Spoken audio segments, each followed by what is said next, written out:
All right, let's have a discussion of cash and cash equivalents for our first topic in the review of financial accounting and reporting. Okay? So, syempre, start muna tayo with the definition of cash. Okay? Includes money and any other negotiable instrument that is payable in money and acceptable by the bank for deposits and immediate credit. In recognizing cash, PAS 1, paragraph 66 provides that an entity shall classify an asset as current when it is cash or a cash equivalent unless it is restricted from being exchanged or used to settle a liability for at least 12 months after the end of the reporting period. O alam na alam naman natin, no?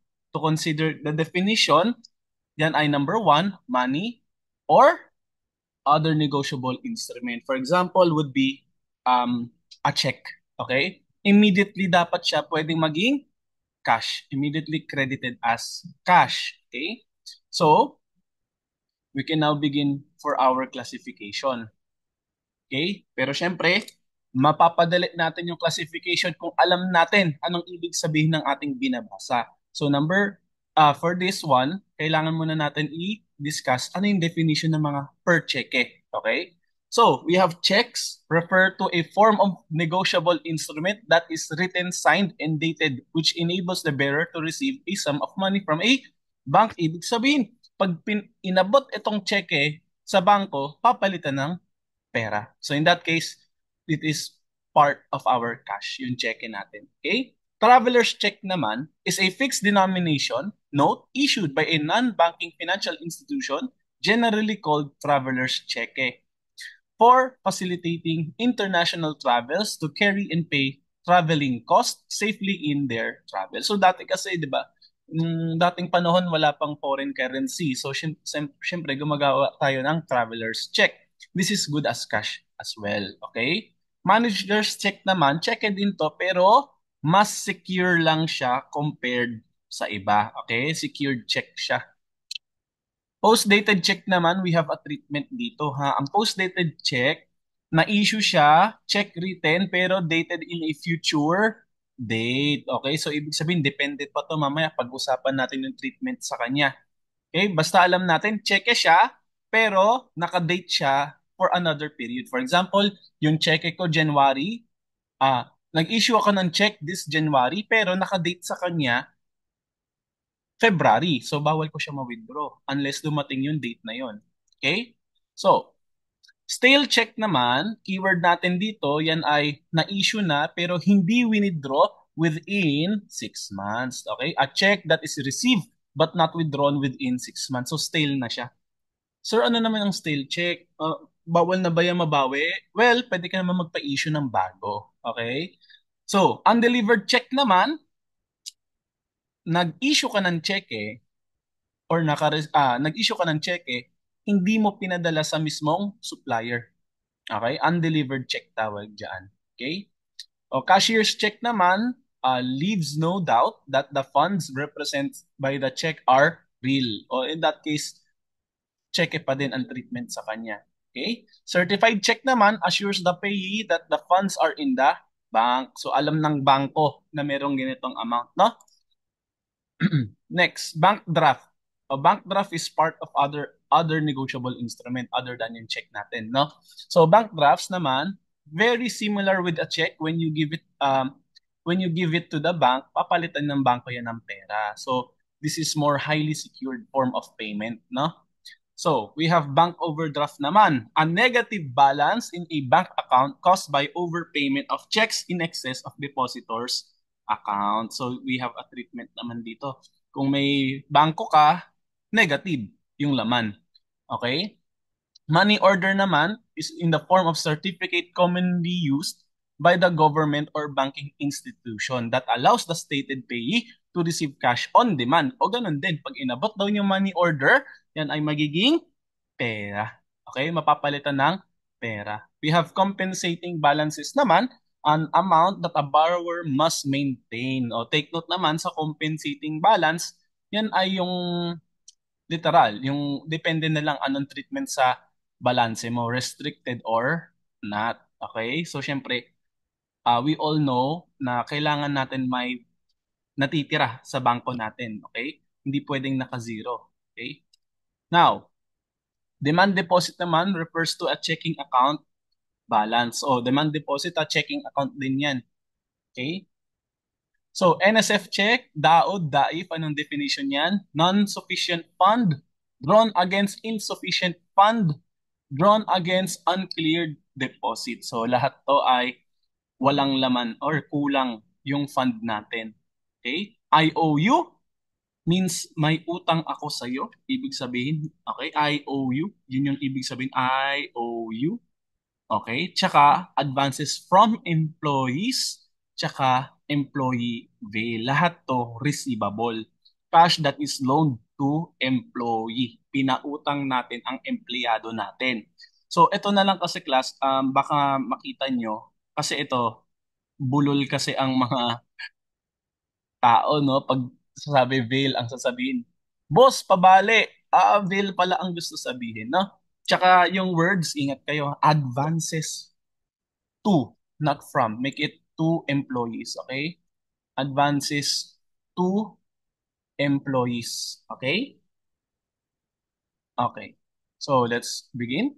So, as to measurement naman, local currency, kapag local currency, we use the face value, okay? So, syempre, kung yung pera yan, pera pa din yan. Okay? So, foreign currency naman, may valuation yan. Take note, the valuation kapag foreign currency, we will use year-end closing rate. Year-end closing rate. Okay? And kapag bankrupt ang isang bangko, we use NRV. Our answer would be NRV. Pag tinanong how much is what is the measurement of the bankrupt bank? Okay, syempre, ang sasagot natin NRV. An example natin dito would be, you have 1 million in your bank account and syempre nabalitaan mo that your bank has been bankrupt, 'di ba? Wala nang pera, ibig sabihin. So, ang question ko, makukuha ba natin agad yung pera nating 1 million? Syempre hindi. Okay? Hindi natin agad makukuha. At sabi dito, syempre dahil in subject to liquidation na yung bangko, o let's say na lang, 500,000 na lang daw maibibigay ng bank sa 1 million mo. Ito na lang yung ma-realize mo. Ma-realize mo. So, ibig sabihin na walang ka ng 1 million. 500,000. Okay? So in that case, yun yung ibig sabihin na pag tinagalag mo yung net realizable value, yun na lang yung makukuha mo. Okay? So, ayun. So again, that is a receivable. Okay?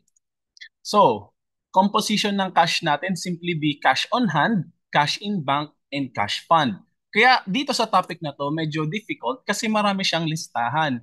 So, ang gagawin natin dito to lessen the burden, hahati-hatiin natin sila at bibigyan natin ng concept kada isang item para maalala natin. Okay? So, sa cash on hand muna tayo. We have coins and currency. Malamang sa malamang, cash yan. Walang problema. Customer check, cash ba yan? Yes, check yan. Di ba? As discussed kanina, easily, as negotiable instrument, pwede maging pera. Cashiers or certified check, o check pa din? Yes. Manager's check? Yes. Traveler's check? Yes. Okay. Now, doon tayo magkaka-issue as to undelivered check. Ngayon, sa undelivered check, depende kung sino ka. Ikaw ba nag-issue or ikaw ang nag-receive? Okay. Kung ikaw ang nag-issue, this one, nag-issue ka. Ang ginagawa ng company ay nagre-record agad upon issuance of the check. Ang ginagawa ng company, nagde-debit accounts payable, credit cash siya. Okay? Initial entry niya yan. Problema, undelivered. Kung undelivered, hindi mo na ibigay yung cheque. Ibig sabihin, ang adjusting entry natin dito will be cash, credit, accounts payable. Ibalik mo yung pera. So, as looking at the adjusting entry, what happened to your cash account? Dumagdag. So, in that case, kapag ikaw nag-issue, pera mo pa. Pero, treatment natin, dadagdag ang payable. Okay? So, as you can see, tumingin sa adjusting entry. Kapag ikaw naman ang makaka-receive, okay, ang ginagawa ng company, hindi pala na-deliver, ang initial entry would be cash, credit, AR. Yung pala, hindi delivered eh. Wala pala sa kamay mo. So, adjusting entry tayo, AR, credit, cash. babalik ta rin lang natin. Okay? So in that case, the same treatment will go. No, hindi siya pera kasi naka-credit yung cash, pero it will increase our receivable. Okay? So as you can see, yun lang yung treatment niya. Oh, so babalik tayo sa journal entries natin to get the concepts. Okay?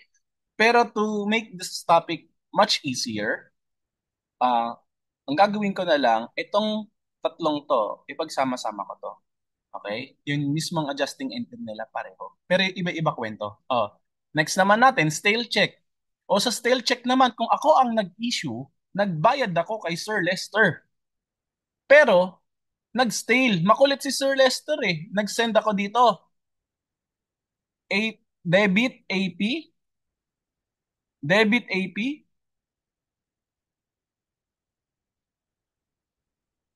debit AP, credit, cash. Okay, may problema. Yung pala, hindi ko alam, si Sir Lester pasaway. Hindi niya winidraw at nag-stale na ng 6 months na. Okay, naka-outstanding na siya 6 months. So, ibig sabihin, bawal na niya ma-withdraw. So, ibig sabihin, basically, hindi ko nabayaran si Sir Lester kasi hindi niya na-withdraw. So, anong mangyayari? Debit, cash, credit, accounts payable to Sir Lester ulit. Okay? So as you can see, same treatment in journal entry. Iba lang yung kwento. Okay? So, next natin would be yung receive. O ako naman, pasaway naman ako, binigyan ako ng cheque.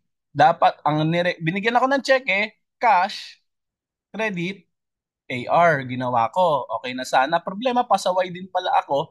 Hindi ko winidraw at hindi ko na siya makuha kasi stale na. So, syempre, i-revert back ko, magpapa-issue ako ng bagong cheque.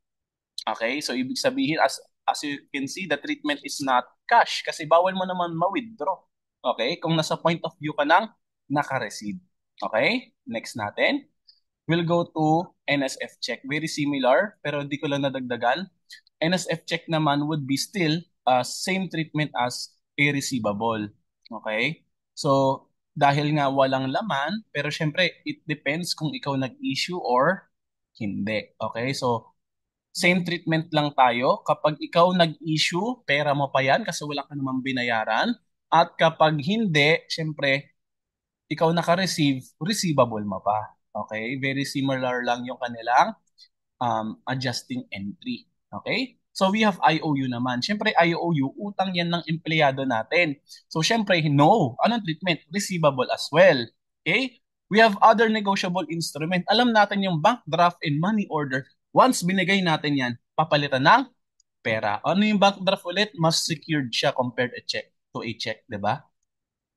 Alright? So, punta tayo dito sa cash in bank naman. So, sa cash in bank, we have demand deposit is also a checking account, yung mas mong check eh. And syempre, we have savings deposit. So, lahat to, cash yan. Okay? Bank account natin yan. Escrow deposit naman, ang mangyayari dito ay long-term investment siya. So, ang kwento kasi dito, class, for example, ni Sir Melvin, tsaka si Sir Lester nag-uusap. Sabi ko, Sir Lester, gawa mo naman ako ng bahay. Sabi ni Sir Lester, hindi, bayaran mo muna ako para makagalaw na ako. Kaso hindi kami makapag-usap ng maayos. Ngayon, sabi namin, punta kami sa bangko, okay, gagawin na lang natin ng escrow deposit to. Sabi ni Sir Melvin, okay, magde-deposit ako kay bank, deposit, okay, as an escrow deposit. Sabi ko, ang usapan kasi sa escrow deposit, upon the obligation of Lester to finish yung pinapagawa ni Sir Melvin, sabi ni Bangko, diretso nang babayaran si Sir Lester. Apparently, yung sa side ni Sir Lester, we do not know when niya matatapos. So, dahil dyan, kung hindi natin alam kung when ni Sir Lester matatapos yung pinapagawa ko sa kanyang bahay, in that case, long-term investment muna ang treatment sa kanya. Kasi undeterminable natin yung future period. Okay? So in that case, the escrow deposit will be no, hindi po siya cash. Okay? Time deposit muna, time deposit is an example of a cash equivalent pag-usapan natin mamaya. Yan. So ang answer natin dito, cash equivalent, hindi siya cash. Okay? Compensating balance. Ngayon, dalawang klase. We have unrestricted and restricted. So kapag unrestricted, dahil kung unrestricted, you can simply what? Makuha yung pera on automatically. So, you have the control of cash. Siyempre, pera yan. Now, ingat ka. If restricted, okay, dalawa mo pupuntahan yan. It's either maging current or non-current siya. Okay? Kung na-restrict, it makes sense lang. Kung nakita niyo sa problem, restricted, matik na yan. Wala na siya sa cash natin. Dalawa lang yan. Kung treated siya as current asset or non-current asset. Yun lang ang treatment. Depende na lang saan siya naka-attach or gaano katagal yung restriction. Ang mahalaga, yung word na restricted. Okay? Sir, may question po ako. Paano kung silent yung problem as to restriction? Current ba or non-current? Ang sagot natin dyan, non-current. Sir, bakit naman po? Take note, bakit ka pa nag-restrict for a current purpose? 'Di ba? Ibig sabihin within the year gagamitin mo rin pala di sana wag mo na lang ini-restrict, 'di ba? So syempre, you restrict your money for something long term. O yan, it makes sense, 'di ba? Kasi kung sinayang ko oras ko, yung pala for January ngayon, nag-restrict ako for 7 months. Di ba gagamitin ko pa rin naman eventually? Di ba wala ring kwenta. So syempre, kapag silent, it makes more sense na non-current dapat. Okay? So, punta tayong bank draft. Alam natin bank draft, cash yan. Okay? Ay, sorry. This is overdraft na pala. Okay. Kapag overdraft, ang overdraft natin simply would be no. Hindi siya, no? Kasi bakit? Current liability siya. Current liability. Pero, take note without same bank to. So, dapat, ang treatment natin dito, current liability. So, basically, ignored siya. Pero dito, with the same bank, ayan, same bank, pwede natin siyang i-offset. Pag sinabi kong offset, kung meron akong BPI 1, BPI 2, isang 100 at isang -50. So, pwede ko siyang i-offset. So, pwede ko siyang i-minus. So, my total BPI account is 50. Sir, paano kung may ginawa mo tong Metrobank? Metrobank, pwede ka bang i-minus? Wag po. Wag mong i-minus. Okay? Wag mong i-minus. Ignore mo lang yung -50. Okay? So, move on tayo. Yan. Take note as to compensation balance if silent unrestricted. Nasabi ko na yung mismong konsepto doon. And syempre, as to restriction of compensating balance, generally classified as non-current. Okay? So, as to overdraft naman, if silent, treat as current liability. So, yan lang yung mga tricky natin, no? Uulitin ko, compensating balance, hindi natin alam kung restricted or not. Ang treatment natin, unrestricted. So, sasama natin yan as cash. Uulitin ko, kapag restricted naman, ginawa siyang restricted, ang classification, non-current. And syempre, overdraft would be dapat sabihin ng problem na merong same bank, okay? Or naka-indicate na dalawang pangalan ng bangko na pareho, okay? So, cash fund naman tayo. Ito pinakamarami, ang dami-daming listahan, pero hahatiin natin sa dalawa. Hahatiin natin sa dalawa. Yung cash fund coming from the normal course of business. Yung ginagamit natin sa day-to-day, okay? Sa day-to-day natin ng negosyo, ginagamit natin siya. So in that case, ito ang example. Petty cash fund, yan ay yung pera para sa petty expenses for low amounts of expense, petty cash. And we have revolving fund. O syempre, umiikot yung pera. Change fund, syempre kailangan natin pang araw-araw yung sukle. Payroll, kailangan natin magpasahod lagi. Bakit? Kasi kung hindi tayo magpasahod lagi, alam na natin mangyayari dyan, may dole, di ba? So, syempre, dapat current yan. So, we have tax fund. Syempre, kailangan natin magbayad ng tax natin. Interest fund. When do we incur interest? Daily, monthly, di ba? In the normal course of business, meron tayong interest. And we have dividend fund. Ang dividend fund naman, it makes sense lang. Ang dividend kapag silent current. Okay? It doesn't make sense na nag-declare ka ng dividend tapos next year pa, sana wag mo na akong paasahin corporation, di ba? So in that case, dividend fund should be currently used in the normal course of business. Kailangan bayaran siya as current. Travel fund naman, yan ay, well, if you're an auditor, may field work ka, dapat may available na pang pamasahe yung mga auditors natin. So in that case, dapat, okay, in the normal course of business or day-to-day of our business, available sila. So that is cash. Lahat sila cash. Okay? So ano naman yung others? Ayan, meron na tayong others. Yung others naman natin would be the sinking fund. Sinking fund. So for example, a sinking fund is a non-current asset kapag silent. So isipin mo, I have a liability of 1 million. Okay? Non-current liability. Siyempre, dahil sinking fund to, naglalaan ako ng pera para bayaran tong liability nito. So, I have to laan 200,000 every year. So, mapapansin mo, yung utang ko nagsisink. Okay? Bumababa ng bumababa yan every year. So, nagiging 800, nagiging 600. Okay? So, related kasi siya sa pagbayad ng non-current liability. Okay? So, there's cases na nagiging cash yung sinking fund.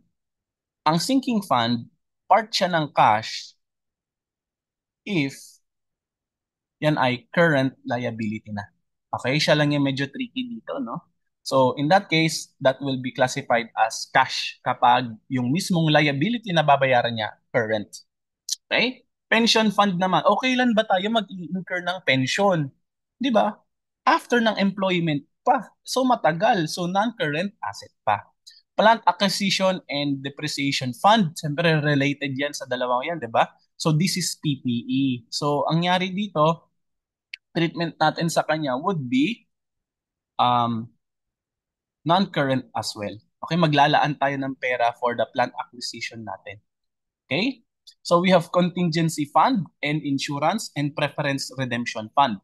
So ito, tatlong to, non-current asset as well. Pero ang konsepto para maalala natin, lahat to based on chance. Okay? So what do I mean? Contingency fund, yan ay fund just in case may mangyaring hindi maganda sa negosyo natin. Nakatabi, may budget tayo dyan. Okay? Insurance fund naman, for certain insurance, nangyayari lang yan kapag may nangyayaring hindi maganda naman sa corporation na may nasunog, okay? Siyempre, kailangan may insurance tayo. Pero same siya with contingency na yung mismong mangyayari, yung event na yon, hindi natin din alam. Okay? And preference redemption fund, hindi natin alam when magre-redeem yung mismong preference shareholder. So lahat yan, hindi natin alam when. In that case, treat muna natin sila as non-current asset. Okay? Lahat sila based on chance. Okay? So, next tayo. Yan. So, punta tayong laging nakikita to as confusion. So, lagi nyo itong nakikita, ha? NSF, DAIF, DAOD, no, hindi siya cash, kundi receivable. IOU, receivable. Ano pa? Cash surrender, non-current asset. Okay? So, ano cash surrender value? Pasok to as your um, other non-current investments. Okay? Other investments rather. Okay? We have investment in equity. Hindi yan kasama. So, you have long-term investment again. Okay? Closed bank. Okay? Ang closed bank naman, no. Bakit? Yan yung sinasabi ko, yung NRV na lang ma-receive natin. So, receivable pa yan. So, basically, lahat yan hindi cash. If no insurance ang bangko, sabi daw dito, is expense, silent with insurance. Kasi we are subject to PDIC, di ba? Ang bangko, kahit 1 million yung laman mo at hindi na makapagbayad yung bangko, pero meron tayong insurance sa PDIC na 500,000. Kaya may makukuha pa rin tayo kahit papaano. Okay? So kaya kapag silent yon, nakabase tayo sa law. Okay? So, dito naman, tuturuan ko kayo paano magnakaw ng pera kapag, ano, syempre wag natin gawin, di ba? Tuturuan ko lang kayo paano ma-identify yung pagnanakaw ng pera. Kapag kayo ay managers na, you can now identify. Okay? So, sa lapping kasi, sabi dito sa lapping, consists of stealing a collection from one customer and concealing this misappropriation when collection is made from another customer. So, anong ginagawa? Yung collection ng unang customer, binulsa ko. Pero, yung next na customer na kinolect ko, doon ko ipapasok kay customer A. Okay? Pinatong ko sa kanya. So, ibig sabihin, tingnan mo to ha, Yung collection ni letter A, nakaw ko. Nakaw agad. Yung kay collection kay letter B, doon ko pinasok as payment. No? Doon ko siya ganoon.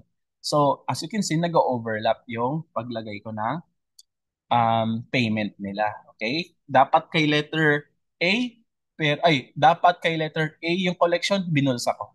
Pero dapat kay letter B yung collection, pinasok ko kay letter A para matago siya. Apparently, class take note lahat ng ganyan, temporary lang yan, may pera ka. Pero syempre, long term, mawawalan ka ng work, di ba? So in that case, much better nang wag nang gawin. So, next natin would be window dressing. In a practice of opening the books of accounts beyond the close of accounting period for the purpose of showing a better financial position and performance. So ibig sabihin, alam natin, ang accounting natin for 12 months lang, December 31, 2024 or 2025, kung anong year na ngayon. So, i-open natin siya more than that.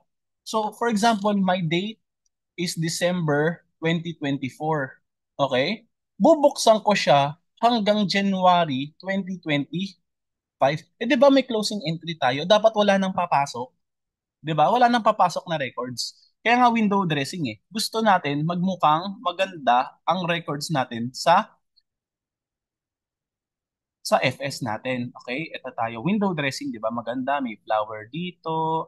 May ganyan, maganyan. Maganda yung window. Pero sa loob, pangit pala or something else. Okay? So, syempre, naka-open yung book. Kaya keyword natin dito, nakabukas ang libreta natin beyond the current period. So, ibig sabihin, yung sales nito, yung sales ni January, pumapasok ng December 2024 or for the year of 2024, edi nag-overstate. 'Di ba? Tataas yung asset, tataas yung sales. Okay? In that case, hindi rin yan yung concept ng window dressing. Okay? Next natin would be kiting. Yung kiting naman is a transfer of cash from one bank to another bank.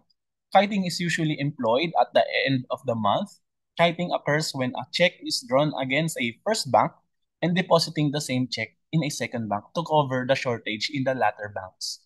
So, ang gagawin natin dito, walang laman yung isang bangko.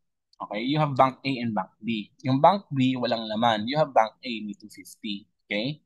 So, withdrawal natin, 300,000. So, syempre, at the end of the month, pwede natin gawin yan. Kasi meron tayong, itatapat natin yan actually ng Friday. Pwede natin, tatapat natin ng Friday ng cut-off. So, syempre, pag tumapat ng Friday yan, we have Saturday and Sunday bago siya makita ng bangko. Okay? So, take note, no? Eventually, makikita ng bangko yan na nagkakaiting ka. Okay? So, as you can see, Bank A may 250. Nag-withdraw ako ng 300,000. O, kulang pa yung laman, di ba?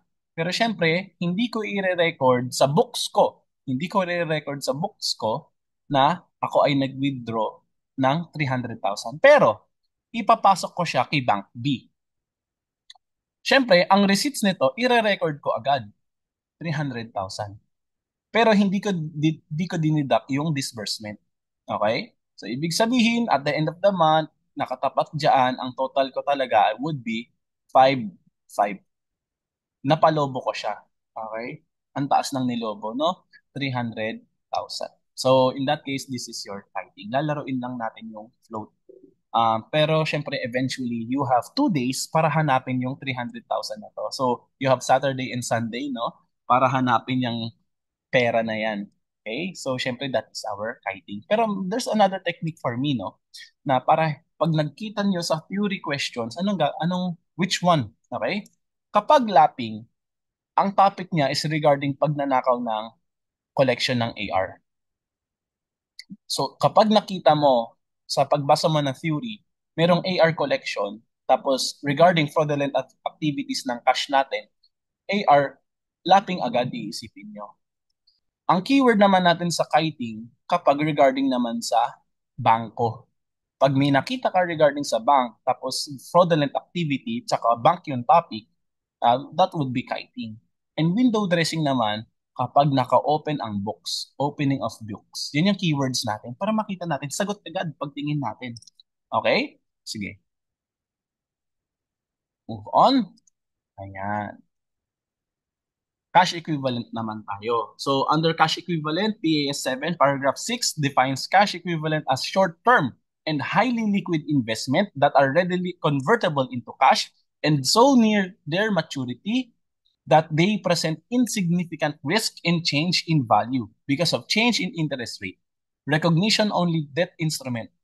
Okay?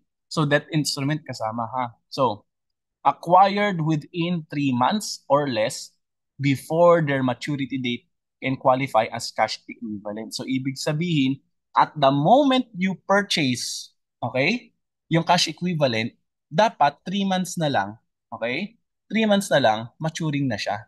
Okay?